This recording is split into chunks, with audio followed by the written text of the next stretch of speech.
So I would prefer to have zero positions, scanning the whole, penny stock battleground, looking for a good play where the odds are on my side.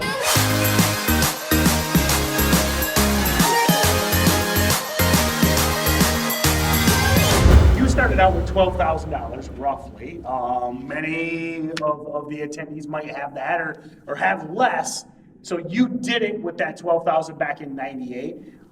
Do you think it's feasible today to start out with that small account and repeat or similar success to what you had? Yeah, I think it's possible, and I think that it is doable if you study, if you have the right mentality. And if you had a small account, would you do the same thing again? I would do the exact same thing. If God forbid I lost all my money, I would go back to the beginning. It would actually be a good challenge. I would live off ramen. I would live in a box. I would only miss air conditioning and fast Wi-Fi. Those are two things I can't live without right now. But aside from that, you have so much opportunity right now with the bull market and possibly a bear market in the next few years. There's going to be so much volatility. The only question is, are you prepared? Because sadly, too many people are unprepared. Even if there's a perfect play, they haven't studied the past. So for me, I'm basically a glorified history teacher. I have 6,000 video lessons going back over 10 years now. I show all my trades going back 20 plus years. Why is something from 7 years ago still relevant today? Because again, these patterns repeat. And some of you guys— Sometimes it's the same tickers. Same tickers, Yeah. Same sectors, same 5 patterns. years later, it could be the same ticker. Because again, it's greed. It comes down to the media hyping stuff up. The media just wants maximum clicks. So if you start thinking in terms of not necessarily like fake news, but just being cynical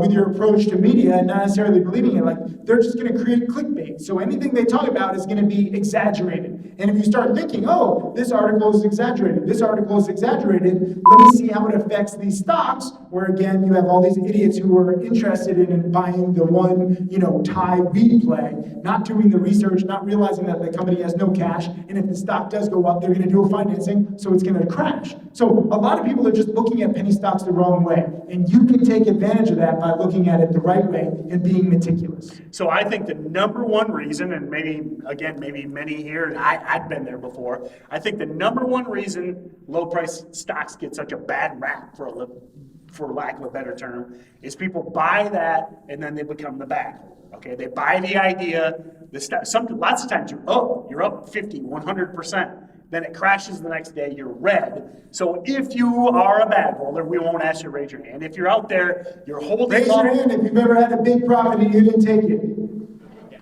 Okay, so if It's okay, be proud. Yeah. We're all in this together. If you are a bag holder in a penny stock, what should you do tomorrow morning? So for me, if I ever have any big loss, well, I usually don't, because I follow rule number 1 and cut losses quickly, but I'm human, I might make a mistake, I might slip, I'm pretty clumsy and be in a coma for 2 weeks and then wake up to a big loss. I would still cut that loss immediately, because it's not just about that loss, it's not about the money, it's the mentality, okay? You have to think of losses as like cancer, and you need to cut that shit out of you as soon as possible before it infects the rest of your body or your life.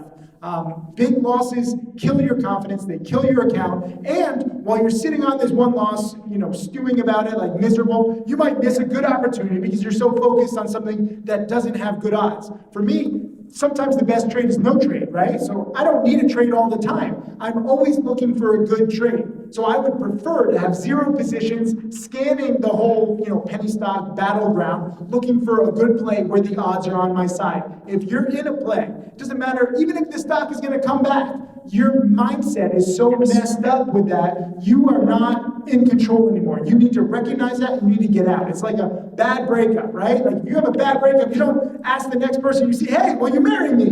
No, your mindset's all messed up after the bad breakup. You need to calm down. You need to go to Vegas. Go have fun for a little bit. But yeah, that's one of the biggest things I think so many, that's why penny stocks get a bad rap. People overstay, they have that long-term loss, and then it gobbles up your buying power. I mean, if you're down 40% on some penny stock, when the next good one comes along, you've got a few $100s of buying power because you're all in this grinder that just keeps going lower. And don't discount the fact of that mental capital. I mean, hey, we've all been there. You open up that brokerage account and you're like, God damn it. There's that big red number again.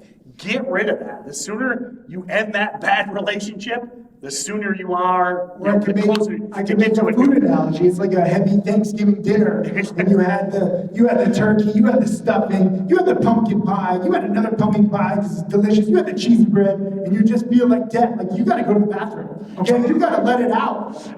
You don't want that. You don't want that meal, soaking you down for all of December, right? You got to go to the bathroom, get it out, then look forward to the next day. Go to the gym. I love your analogy, Stan, with that one. That one was a stretch. Did that work? Did anyone? I would like that analogy. Yeah! Yeah, you got That like one 5 worked. That was one of the best. Oh, whatever. That's Get what out of here. So. I have to make a lot of analogies because, I'm self-taught. So I taught myself through thinking about, penny stocks, like this real world examples. And it exists, right? I feel like crap after Thanksgiving dinner. It's delicious, but I feel like crap and I had to let it out. Hey, Tim Sykes, millionaire mentor and trader. Thank you for watching my videos. I hope that they help you. I want to share everything that I've learned over the years. You can check out more videos right over there. And also click subscribe so that you can watch all of these videos, get that knowledge, and become my next millionaire student.